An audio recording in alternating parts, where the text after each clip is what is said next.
அனைவருக்கும் வணக்கம். இன்னைக்கு நம்ம பார்க்கக்கூடிய விஷயம் என்னன்னா, அதாவது ஒரு சிறு சேமிப்பு. நம்ம கொஞ்சம் கொஞ்சமா ஒரு ஸ்டாக்ஸ வந்து எப்படி வந்து அக்குமுலேட் பண்ணலாம்? அந்த ஸ்டாக்ஸ் ஃபியூச்சர்ல நம்மளுக்கு என்ன ரிட்டர்ன்ஸ் தரப்போகுது? அப்படின்றத பத்தி தான் பார்க்க போறோம். ஸோ வீடியோவ கடைசி வரைக்கும் ஸ்கிப் பண்ணாம பாருங்க. இப்போ நம்ம வந்து என்னன்னா, ஒரு சிறு சேமிப்பு எப்படி சேவிங்ஸ் பண்ணுவோம்? ரூ. 1 ரூ.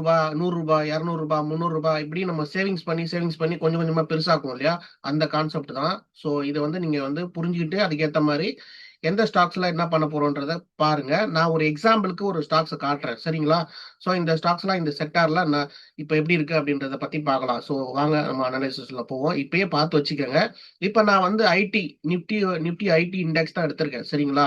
ஸோ 6 மந்த்தோடைய ஒரு டைம் ஃப்ரேம் தான் வச்சிருக்கேன். இப்ப பார்த்தீங்கன்னா, கிட்டத்தட்ட நிப்டி இந்த ஐடி இண்டஸ்ட்ரி பார்த்தீங்கன்னா, 1996ல இதுவாயிருக்கு.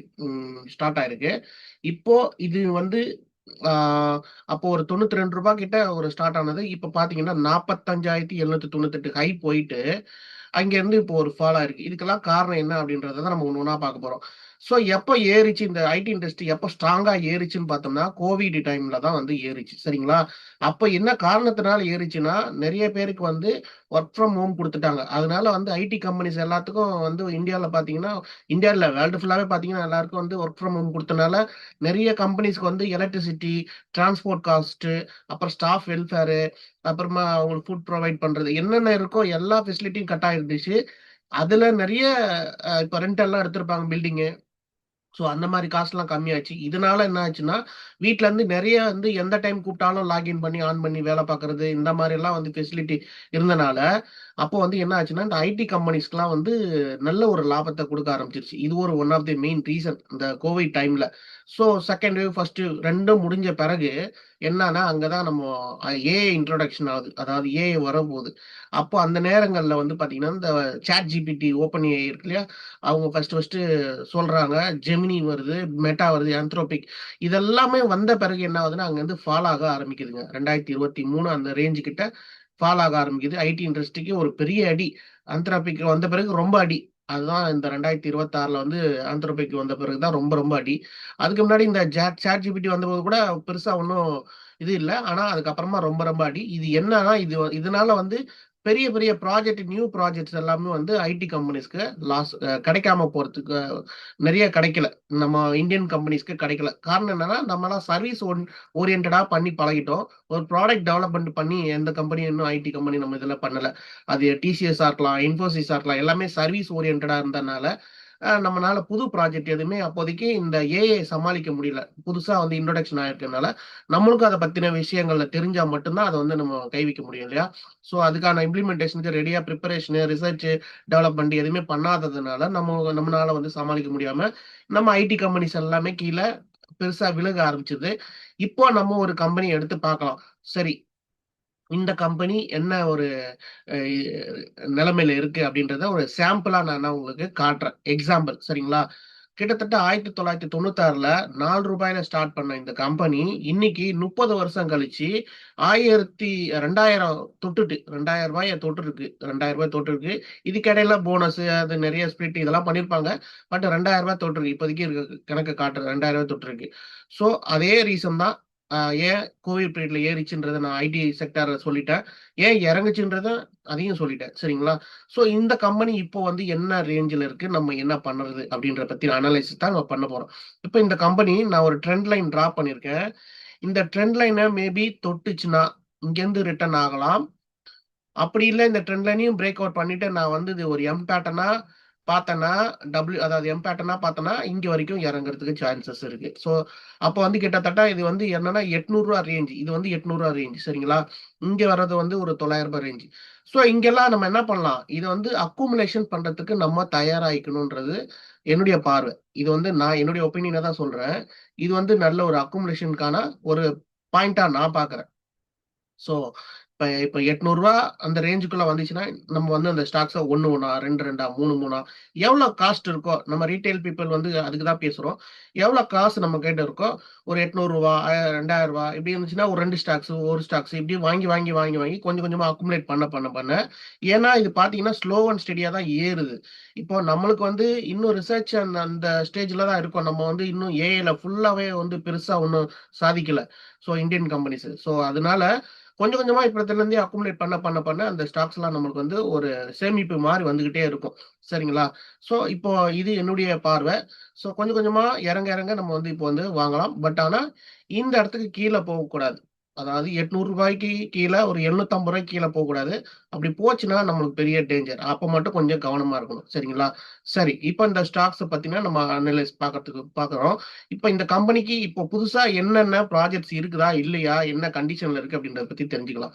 ஃபர்ஸ்ட் இந்த இன்ஃபோசிஸ்ன்ற கம்பெனி என்ன பண்றாங்கன்னா, மல்டி இயர் கான்ட்ராக்ட்ஸ் வந்து வச்சிருக்காங்க. Focusing heavily on enterprises AI transformation, financial service, health service, health care and digital operation. இதுலெல்லாம் வந்து அவங்க பெருசா கான்ட்ராக்ட் வச்சிருக்காங்க. இப்போதைக்கு அவங்க கிட்ட இருக்கு.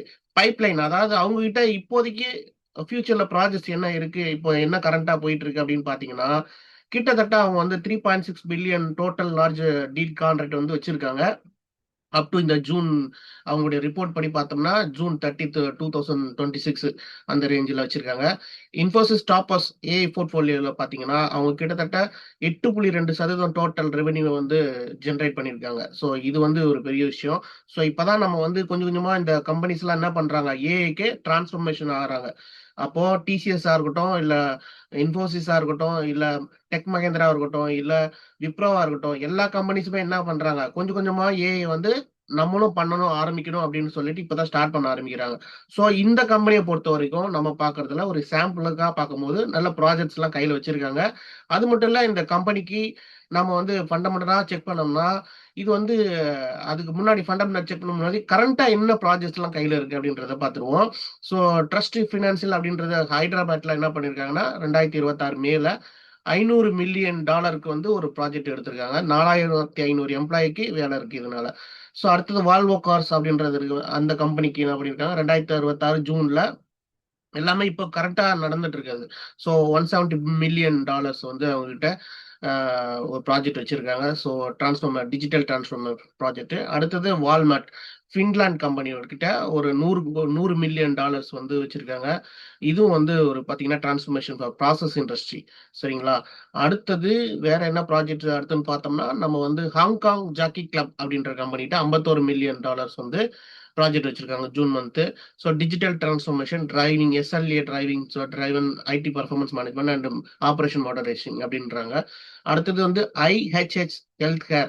இந்த கம்பெனிக்கு வந்து எவ்வளோ ப்ராஜெக்ட் வேல்யூன்னு கொடுக்கல, டிஸ்க்ளோஸ் பண்ணல. பட் ஆனால் மல்டி இயர் ப்ராஜெக்ட் இது வந்து மல்டிபிள் கண்ட்ரீஸ்ல வச்சிருக்காங்க. ஸோ வந்து ERP transformation program for one of the world largest private health care நெட்ஒர்க்ல வந்து இந்த கம்பெனி வந்து ப்ராஜெக்ட் எடுத்து வச்சிருக்காங்க. ஸோ மல்டி இயர்க்கான ப்ராஜெக்ட், அதை தான் கவனிக்கணும்.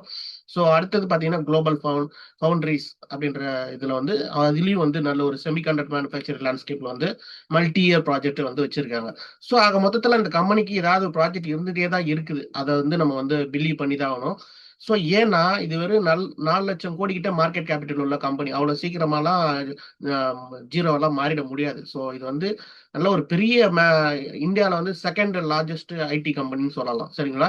ஸோ இப்போ பார்க்கும்போது இவங்க கிட்ட என்ன ஃபண்டமெண்டலா பார்க்கும்போது, நம்ம எல்லாத்தையும் பார்க்கும்போது ஃபண்டமெண்டலாவும் பார்க்கணும் இல்லையா? ஏன்னா நம்ம முதலீடு பண்ணும்போது சிறுக சிறுக பண்ணாலும் சரி, பெருசா பண்ணாலும் சரி, ஃபண்டமெண்டலா ஜஸ்ட் ஒரு மேற்பார்வை பண்றது நல்லது. அப்படி பார்க்கும்போது மார்க்கெட் கேபிட்டல் 4,22,000 கோடி கிட்ட இருக்கு. ஸோ அது நல்ல ஒரு பாசிட்டிவ் சிக்னல் தான். அடுத்தது ஸ்டாக் பிஇ ரேஷியோ நல்ல வேல்யூவேஷன்ல சூப்பரான ஒரு பிரைஸ்ல ட்ரேட் ஆயிட்டு இருக்குன்றத காட்டுது. 13.6 நல்ல வேல்யூவேஷன், கம்மி தான், நல்ல கம்மியான பிஇ வேல்யூல தான் இருக்கு. ஸோ இபிஎஸ் பார்த்தீங்கன்னா ரூ. 74 ஒரு ஷேருக்கு சம்பாதிச்சு தருது. கரண்ட் பிரைஸ் வந்து ரூ. 1,041 இருக்கு. இன்ட்ரென்சிக் வேல்யூ அந்த கரண்ட் பிரைஸுக்கு ஈக்குவலாவே ஒரிஜினல் பிரைஸ் இதுதான் அப்படின்றதுக்கு இதுதான் இன்ட்ரென்சிக் வேல்யூன்னு சொல்லுவாங்க. அதாவது பிரைஸ் உள்ளார்ந்த மதிப்பு, உண்மையான மதிப்பு என்னன்னா ரூ. 1,082 இந்த ஸ்டாக்ஸுக்கு இப்போ கொடுக்கலாம்ப்பா அப்படின்வாங்கல்ல, அதுதான் இந்த கரண்ட் மார்க்கெட் பிரைஸோட ஒரு ரூ. 40 கம்மியா இருக்கு. ரூ. 40 கம்மியா இருக்கு அவ்வளவுதான். ஸோ இது வந்து நல்ல ஒரு பிரைஸ்ல தான் அதோட கம்மியா ட்ரேட் ஆயிட்டு இருக்கு. ஸோ நல்ல ஒரு வேல்யூஷன்ல தான் இருக்குன்றதை புரிஞ்சுக்கலாம். ரிட்டர்ன் ஆன் ஈக்விட்டி பாருங்க 31.9% கொடுக்குது. ஸோ இதுல ஒரே ஒரு டிராபேக் ஒன்று சொல்லிக்கிறேன். ப்ரொமோட்டர் ஹோல்டிங் வந்து 13.8% தான் இருக்கு. இது பெரிய பெரிய டிராபேக். இண்டஸ்ட்ரியல் வேல்யூ 21 இருக்கு. அதை காட்டிலும் இது கம்பேரிசன் பண்ணும்போது 13.6 தான் இருக்கு. ஸோ நல்ல வேல்யூவேஷன் நம்மளுக்கு இந்த ஸ்டாக்ஸ்ல கிடைக்குது. டெப்ட் வந்து பாத்தீங்கன்னா 8,737 கோடி, 4,22,000 கோடியில இந்த 8,732 கோடி வந்து பெரிய விஷயம் கிடையாது. அது 0.1 0.2 அதுக்குள்ளதான் இருக்கும். ஸோ டெப்ட் ரேஷியோ, அதனால அது வந்து பெருசா எடுத்துக்கணும். பாசிட்டிவ் சிக்னல் தான், ஒன்றும் பயப்பட வேண்டாம். ஹை அண்ட் லோ, லோ பாத்தீங்கன்னா 982 ரூபா வரைக்கும் போயிருக்கு ஒரு வருஷத்துல. ஸோ 52 வீக்ல வந்து 982 ரூபா, ஹை வந்து 1,728 ரூபா போயிருக்கு. ஸோ இப்போ நம்ம ஒரு 1000 ரூபாய் ரேஞ்சில் வாங்கினா கூட ஒரு 700 ரூபாய் அந்த கேப்சர் பண்றதுக்கான வாய்ப்புகளா நான் பாக்குறேன். ஸோ டிவிடெண்ட் வந்து ரெகுலரா கொடுத்துட்டு இருக்காங்க, அதுதான் பிளஸ் பாயிண்ட் இந்த கம்பெனிக்கு. 4.61% கொடுக்குறாங்க. நல்ல ஒரு டிவிடெண்ட் கொடுக்குற கம்பெனியா தான் தெரியுது. ஸோ ப்ரமோட்டர் ஹோல்டிங் மட்டும் தான் கொஞ்சம் நம்ம கவனிக்க வேண்டிய விஷயமா பார்க்கணும். சரிங்களா? சரி நண்பர்களே, இப்போ வந்து நம்ம பார்க்கக்கூடியது வந்து இதனுடைய பிரைஸ் பெர்ஃபார்மன்ஸ் ஒரு வருஷத்து 3 இயர்ஸ்ல பாத்தீங்கன்னா பெருசா ஒன்றும் ரிட்டர்ன்ஸ் எல்லாம் கொடுக்கல 3 வருஷமா. அதான் அந்த ஏஐ ஸ்டார்ட் ஆனதுல இருந்து, ஏஐ இன்ஸ்பெக்ஷன்ஸ் வந்ததுல இருந்து ஐடி கம்பெனிஸ் எதுவுமே கொடுக்கல. இது மட்டும் கிடையாது, எந்த கம்பெனியுமே கொடுக்கல சரியான ஒரு பெர்ஃபார்மன்ஸ். ஆனா அவங்க பாத்தீங்கன்னா ரெகுலரா டிவிடெண்ட் கொடுக்குறாங்க, போனஸ் கொடுக்குறாங்க, எல்லாமே பண்ணிட்டு இருக்காங்க. பட் ஆனா இந்த ஏஐ வந்தனால இவங்க வந்து இன்னும் ரிசர்ச்ல தான் இருக்காங்களே தவிர பெருசா ஒன்று இம்ப்ளிமெண்ட் ஸ்டார்ட் ஆகிறதுக்கு பயன்படுத்தல இன்னும். அதனால பெருசா ஒன்றும் பர்ஃபார்மன்ஸ் கொடுக்கல. இப்பதான் கொஞ்சம் கொஞ்சமா இம்ப்ரூவ்மெண்ட் ஸ்டார்ட் பண்றாங்க. அப்போ வந்து இந்த கம்பெனி வந்து இனிமேட்டு தான் ஃபியூச்சர்ல வந்து ஏறதுக்கான பாசிபிலிட்டிஸ் இருக்கு. இப்போ வரைக்கும் பெருசா ஒன்றும் ப்ரைஸ் பர்ஃபார்மன்ஸ் வந்து இன்க்ரீஸ் பண்ணல. சரிங்களா? ஸோ இப்போ வந்து இவங்களுடைய காம்படிட்டர் எல்லாம் பார்த்தோம்னா, ஃபர்ஸ்ட் வந்து டிசிஎஸ் தான் பெரிய கம்பெனி இருக்கிறதுலயே. அவங்க தான் அதிக மார்க்கெட் கேபிட்டல், 8,15,000 கோடி. அடுத்தது பாத்தீங்கன்னா நம்ம டிசிஎஸ் 4,22,000 கோடி. ஸோ இதுல பார்க்கும்போது பிஇ ரேஷியோல வந்து இந்த ஃபர்ஸ்ட் 4 கம்பெனி நல்ல ஒரு வேல்யூவேஷன்ல தான் இருக்கு, நல்லா இருக்கு. அதாவது நல்ல பிரைஸ்ல தான் ட்ரேட் ஆயிட்டு இருக்கிறத காட்டுது. அப்புறம் டிவிடெண்ட் கொடுக்கும்போது எல்லா கம்பெனியுமே நல்ல டிவிடெண்ட் கொடுக்குறாங்க. விப்ரோ மட்டும் 6.21% கொடுக்குறாங்க. மீதி 2 ஹெச்சிசிஎல்லும் இன்ஃபோசிஸும் 4% தராங்க. ஸோ இதெல்லாம் வந்து நல்ல பாசிட்டிவ் தான். அடுத்தது நம்ம பக்கத்தில் ரிட்டர்ன் ஆன் ஈக்விட்டி வந்து டிசிஎஸ் தான் அதிகமா இருக்கு, 51.81% இருக்கு. அடுத்தது இன்ஃபோசிஸ்.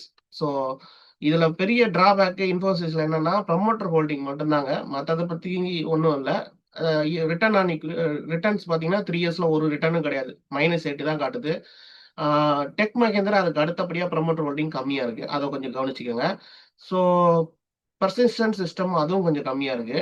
மற்றபடி பாசிட்டிவ்னு பார்க்கும்போது ஹெச்சிசிஎல் டெக்னாலஜி நல்ல ரிட்டர்ன்ஸ் 3 வருஷத்துல 4.3%. மற்ற கம்பெனிகளை கம்பேர் பண்ணும்போது டெக் மகேந்திராவும் ஹெச்சிசிஎல் டெக்னாலஜி நல்லா கொடுத்துருக்காங்க. அதே போல பர்சிஸ்டன்ட் சிஸ்டமும் கொடுத்துருக்காங்க. ஸோ இது ஒரு கம்பெனியை நம்ம வந்து முதலீடு பண்றதுக்கு முன்னாடி அவங்களுடைய காம்படிட்டர் எல்லாம் வந்து கம்பேரிசன் பண்ணிட்டு அது எந்த கம்பெனி இதுல பெஸ்டா இருக்கு அப்படின்றத பார்த்துட்டு தான் நம்ம வந்து முதலீடு பண்ணணுமே தவிர எல்லா ஸ்டாக்ஸ்லயும் பண்ண முடியாது. சரிங்க, எனக்கு வந்து எல்லா ஸ்டாக்ஸ் எனக்கு வந்து இப்போ இந்த கம்பெனி நல்ல கம்பெனி, இந்த கம்பெனி நல்ல கம்பெனி இல்லை அப்படின்னு எனக்கு புரியல, பார்க்க முடியல, தெரியல அப்படின்னா நீங்க என்ன பண்ணலாம்னா பெருசாக ஐடி பீஸ் போயிடுங்க. ஐடி பீஸ்லன்னா எல்லா கம்பெனிஸும் வந்துடும், ஐடி கம்பெனிஸ் எல்லாம் வந்துடும். நம்ம அதுல போயிட்டு கொஞ்சம் கொஞ்சமா அக்கமுலேட் பண்ண ஆரம்பிக்கலாம். சரிங்களா? பெஸ்ட் ஆப்ஷன் அது, தெரியாதவங்களுக்கு சொல்றேன், தெரிஞ்சவங்க இதை பண்ணிக்கோங்க. சரி நண்பர்களே, இந்த பதிவு உங்களுக்கு ரொம்ப ஹெல்ப்ஃபுல்லா இருக்கும் நான் நம்புறேன். ஹெல்ப்ஃபுல்லா இருந்ததுன்னா மறக்காம சப்ஸ்கிரைப் பண்ணுங்க. என்னோட செபி ரிஜிஸ்டர் பர்சன், கொஞ்சம் எனக்கு சப்போர்ட் பண்ணி லைக் பண்ணிட்டீங்கன்னா மற்றவங்களுக்கும் காட்டும். நன்றி, வணக்கம். அடுத்த தகவலை சந்திக்கலாம். Thank you all.